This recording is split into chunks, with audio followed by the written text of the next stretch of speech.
আওয়ামী সরকারের শাসনামলে বাংলাদেশ বিদেশি ঋণের রেকর্ড ভেঙেছে। গত জুন মাস শেষে বিদেশি ঋণ ছাড়িয়েছে $103 বিলিয়ন। এর আগে প্রথমবারের মতো গত বছরের ডিসেম্বরে বিদেশি ঋণের স্থিতি $100 বিলিয়ন ছাড়িয়েছিল। বাংলাদেশ ব্যাংকের হালনাগাদ প্রতিবেদনে এমন চিত্র উঠে এসেছে।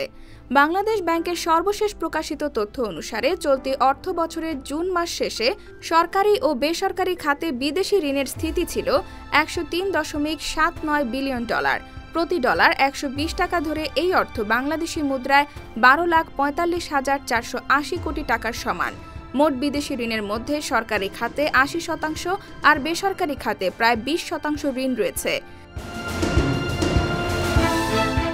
কেন্দ্রীয় ব্যাংকের তথ্য অনুসারে গত মার্চ মাসে বিদেশি ঋণের স্থিতি ছিল $99.31 বিলিয়ন বা $9,931 কোটি।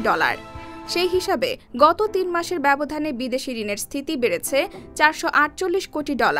এর আগে 2023 সালের ডিসেম্বরে বিদেশি ঋণের পরিমাণ প্রথমবারের মতো $100 বিলিয়ন ছাড়িয়ে যায়। ওই সময় সরকারি ও বেসরকারি খাতে বিদেশি ঋণের স্থিতি হয়েছিল $100.64 বিলিয়ন। এর পরের 3 মাসে বিদেশি ঋণের স্থিতি কিছুটা কমে আসে। গত মার্চ মাসের শেষে তা দাঁড়ায় $9,931 কোটি। তবে পরের 3 মাসে বিদেশি ঋণ আবার বৃদ্ধি পেয়ে $100 বিলিয়ন ছাড়িয়ে গেছে।